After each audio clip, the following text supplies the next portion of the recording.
o Evangelho de Jesus Cristo, segundo escreveu Marcos, capítulo de número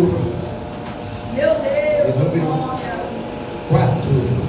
Capítulo 4, glória a Deus, versículo de 26 ao 29. 4 versículos, glória a Deus. Aleluia. Louvado seja o seu santo nome, Senhor. Glória a Deus. Quem encontrou, diga amém, Jesus. Quem não encontrou, diga amém, eu espero. Pode procurar com bastante paciência. Glória a Deus. O Evangelho, que significa poder da transformação da palavra. Glória a Deus. Eu quero ler o versículo 26 e quero que a igreja leia o 27, 28 e 29. Diz assim o versículo 26: E dizia-lhe: o reino de Deus é semelhante a um homem lançando semente à terra. Levantasse noite todo dia, e a semente brotasse e crescesse, não sabendo ele como, porque a terra por si mesma frutifica, primeiro a erva, depois a espiga, e por último não cheio de espiga. E quando já o fruto se mostra, mete-se logo as coisas, É chegado se assentar em nome de Jesus. Glória a Deus. Aleluia.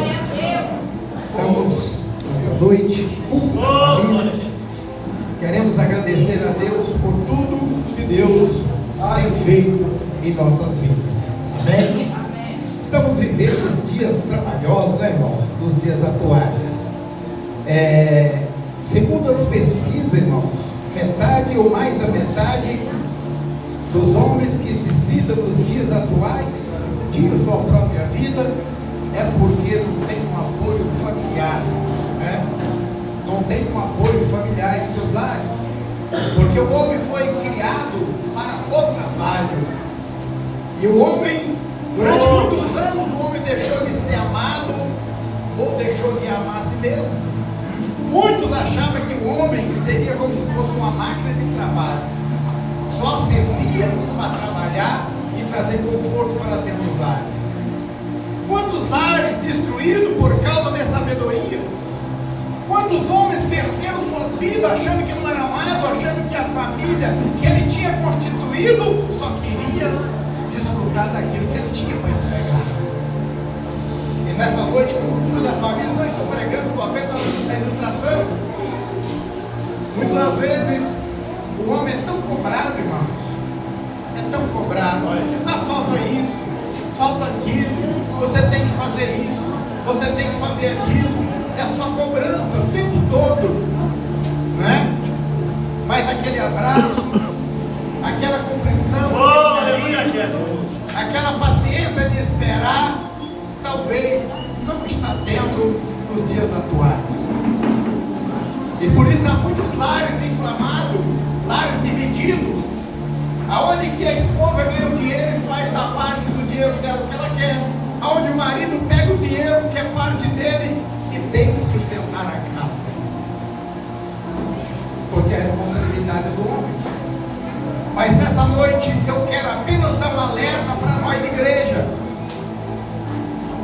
Vamos ajudar um ao outro e vamos entender que todos somos humanos. Glória a Jesus. Às vezes vem de uma crítica, um abraço. Às vezes de um desprezo. Cuide do seu esposo, cuide da sua esposa, porque o seu bem maior que você tem é a sua esposa e o seu esposo. Amém? Glória a Deus. Queridos, se nessa noite eu estava com tantos textos bíblicos, irmãos, na minha mente nessa noite, eu estava palestrando comigo mesmo acerca dos dois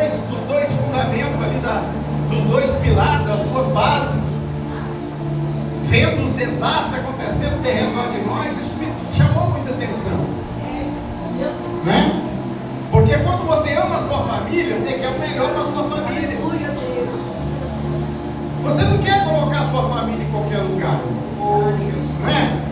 E parece que não é isso que está acontecendo. Eu quero constituir uma família, mas quero colocar a minha família numa beira de um canal. Quero colocar a minha família em cima de uma cabeceira de rio. Quero construir uma casa em cima de um barranco. E a consequência vai acabar vindo, mas depois.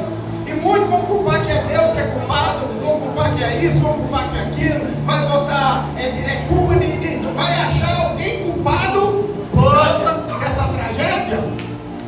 Mas muitas vezes a tragédia está acontecendo, o culpado somos nós. Porque quando nós amamos a nossa família, nós ficamos de melhor para ela. Não é isso? Nós não vamos pegar minha família ali o rio está descendo, lá embaixo tem uma bacia no rio. Talvez nunca houve, na nossa época, talvez, os pesquisadores não vão dizer, esse rio encheu a ponto de transbordar 1 metro para cada lado ou 2 metros, né?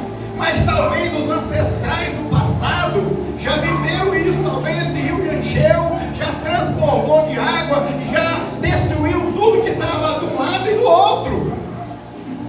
Mas às vezes a gente vai lá, constrói a nossa casinha, e depois vem a tempestade, vem a chuva, destrói tudo. Vocês estão vendo o que está acontecendo aqui na cidade de Juiz de Fora, né? Quantos anos essas pessoas ficou ali?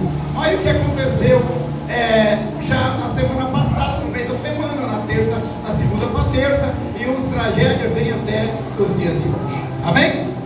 Mas vejam só, irmão, a mensagem dessa noite para nós, que eu estou aqui querendo trazer aqui para o nosso entendimento, e a Bíblia vai dizer, ele dizia, o reino de Deus é semelhante a um homem que lançou semente sobre a terra. A pergunta nessa noite para a igreja é essa: depende do homem para a semente nascer? Depende do homem para a semente crescer? Depende do homem para a semente fluir? Depende do homem para a semente encher, para dar grão? Depende do homem? Aleluia! Não depende do homem. A palavra de Deus vai dizer que semeou esse homem. Se nós trazermos um entendimento de lavrador, de pessoas que trabalham na terra, eu trabalhei durante muitos anos na terra com meus pais, e nós começava a terra, preparando a terra, nós começava limpando, tirando o mato que estava sobre a superfície da terra.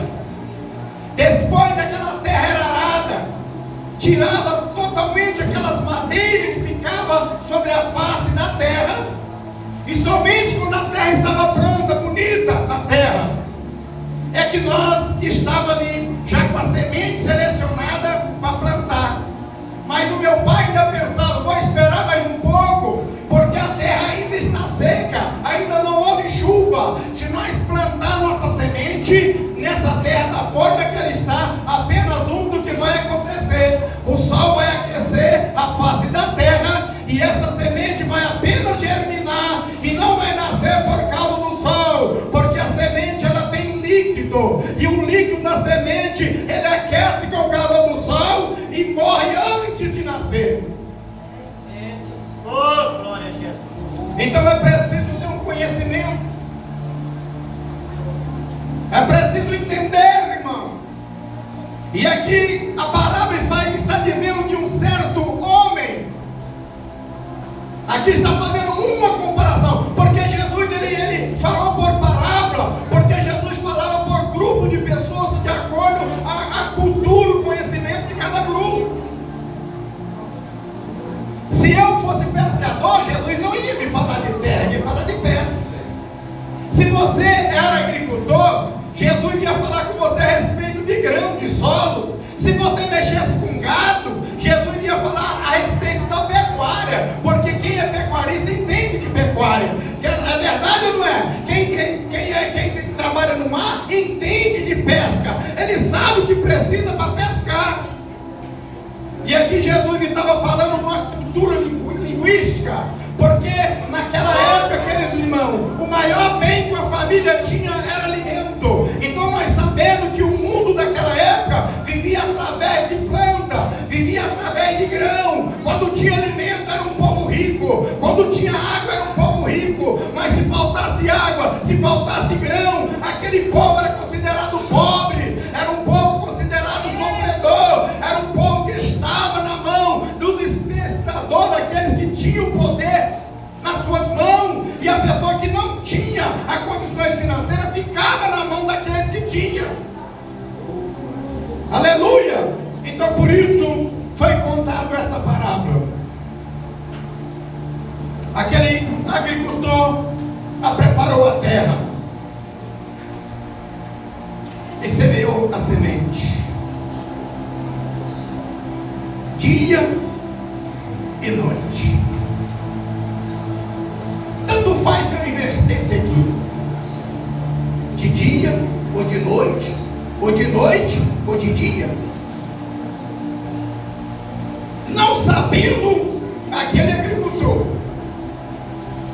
como aquela semente brotou e cresceu, não dependendo dele para aquela semente brotar, não dependendo dele para aquela semente começar a crescer, dependendo apenas da terra, porque a terra ela tem o dom, a terra recebeu o dom de Deus, de tudo que colocar nela ela vai germinar, ela vai fazer brotar, ela vai fazer crescer, porque Deus deu esse direito à terra, não para que o homem tivesse em tuas mãos o poder. E começou a crescer, irmão. E começou a crescer aquela semente.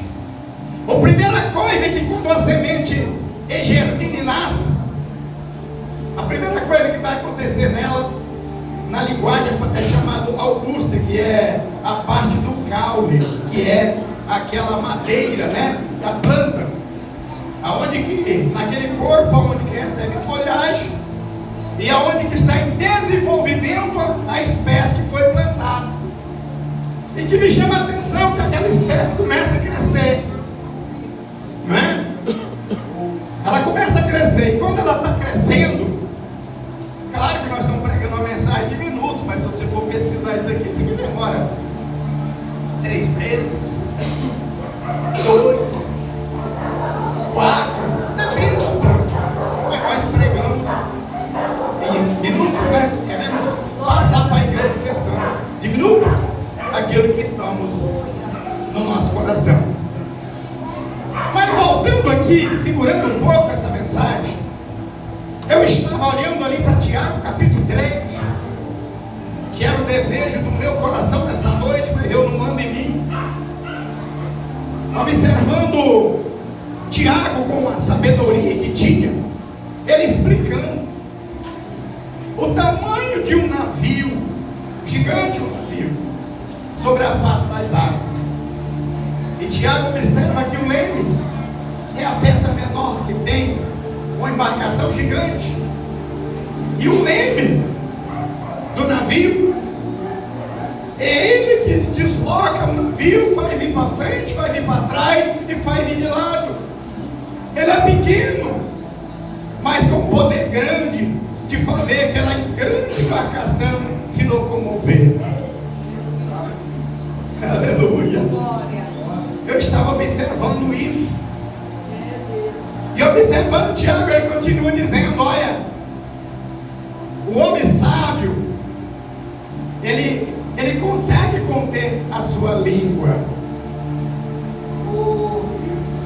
E ele vai estar dizendo, continua dizendo, isso está na Bíblia, que nenhum ser humano é capaz de dominar a língua. Mas ele conta uma história, irmão, interessante. Ele vem pegando o conhecimento de Adão até ele. Ele vem colocando no entendimento daquelas pessoas a qual ele estava dando ensinamento, dizendo: olha, todas as espécies de animais ferozes, bestas ferozes, ela tem um domínio. O homem domina. O homem consegue dominar toda espécie. Não tem espécie que o homem não domina, diz Tiago. Mas Tiago diz que o homem não consegue dominar a própria língua. Tudo ele domina, mas a língua não consegue. Então ele vem dizendo que a língua é como o leme de uma grande embarcação, tão pequena. Glória a Jesus. Capaz de lançar o corpo todo no abismo. E ele continua dizendo que a boca foi feita para abençoar, mas a própria boca que foi feita para abençoar, da mesma sai palavras de maldição. E ele continua dizendo: não era para ser assim. Não era, irmão. Não era. Era para que nós pudéssemos usar com sabedoria os dons que Deus tem nos dado, para que nós pudéssemos abençoar os nossos irmãos, porque são da mesma espécie nossa. Como pode um homem dizer que serve a Deus e maldiçoa a sua própria espécie? Como pode desejar o mal para o próximo dele, que é igual a ele? Tiago faz essa correção dizendo: olha, como pode um homem fazer isso?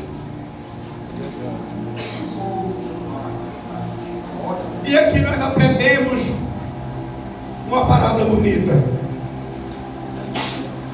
de que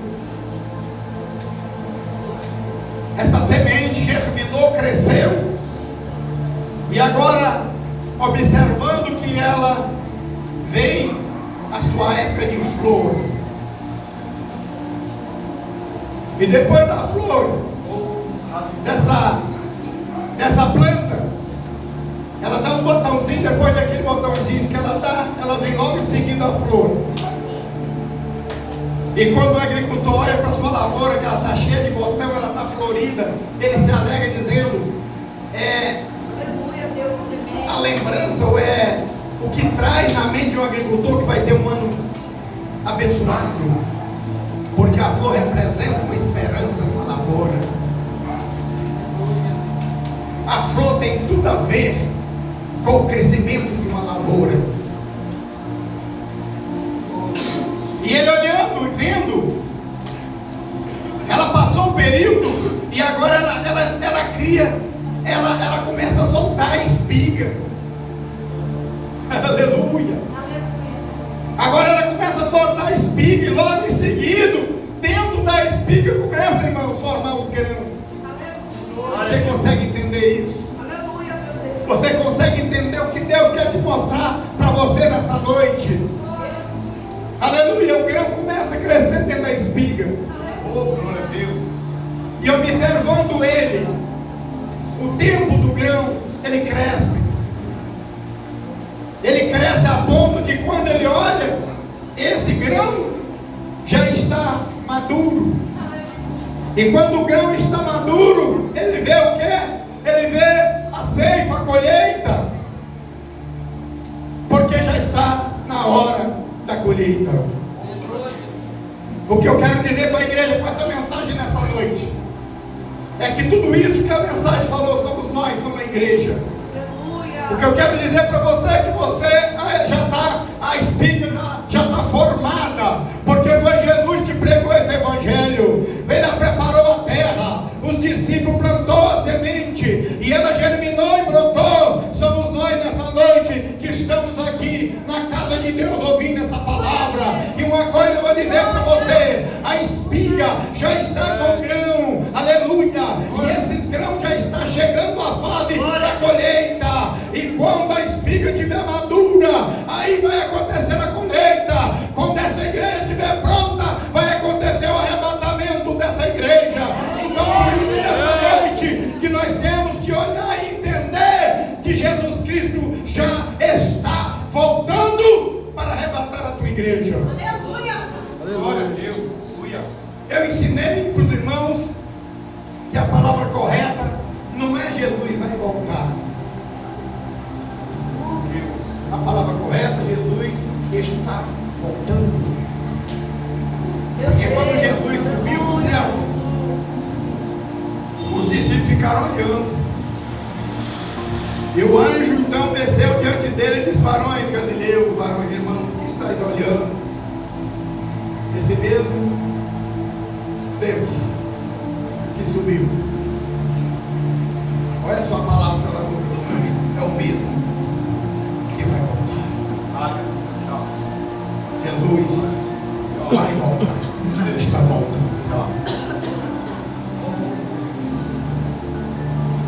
Quando você pronuncia a palavra vai voltar, parece que você tem dúvida. Isso é gramática, irmão. Isso é gramática, é a forma de afirmar a língua. Mas quando você fala que ele vai voltar, aí muda. Aleluia. Glória a Deus. E se você pegar a sua Bíblia e abrir ela em Apocalipse 14. Vem aqui, Camila, vou botar meus olhos aqui. Se você pegar a sua Bíblia e abrir ela em Apocalipse 14, versículo 15, quem tem a Bíblia, leia para mim. Capítulo 14, versículo 15, apenas o versículo 15.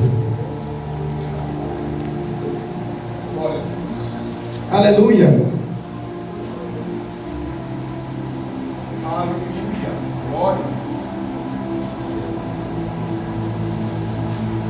E o outro anjo saiu do templo, clamando com grande voz ao que estava sentado sobre a nuvem: lança tua foice e ceifa, a hora da ceifa te é vinda, porque já é a colheita da terra está madura.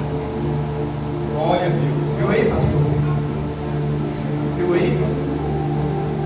O anjo bradou dizendo: já está pronto. Já está pronto. Já está na hora da colheita. Aleluia. Aleluia. Meu Deus. Eu olho, irmão. Eu olho para nós, igreja, e fico pensando: você quer passar por essa fase, irmão? É fase difícil do trabalho, de plantar, lançar semente. É difícil o trabalho. Olha só, quando ela nasce, começa a crescer, é difícil também. Entra dia, noite, crescimento.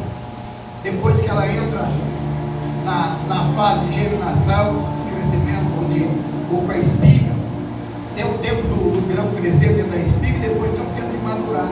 Irmãos, isso demora muito tempo. Isso tudo é um processo na vida do crente. Isso é um processo na vida do crente. Aleluia. E o crente tem que entender isso. Glória. E está pronto para ouvir a voz de Deus. Se você foi uma semente que foi lançada na terra, a palavra foi pregada. A palavra foi pregada. O pastor, a única autoridade dele, da igreja, do missionário, da missionária, é pregar a palavra. Só isso, tá, irmão? Ele vai pregar. O resto é com Deus, o Espírito Santo. Não é mais com Deus. A obrigação do pastor é pregar a palavra, ensinar. É o que cabe a ele. Para que Deus venha abençoar, que Deus venha prosperar na nossa vida, e que nos faça entendedor da sua palavra, para que nós possamos ter a nossa vitória, em nome de Jesus. Vamos cantar um louvor.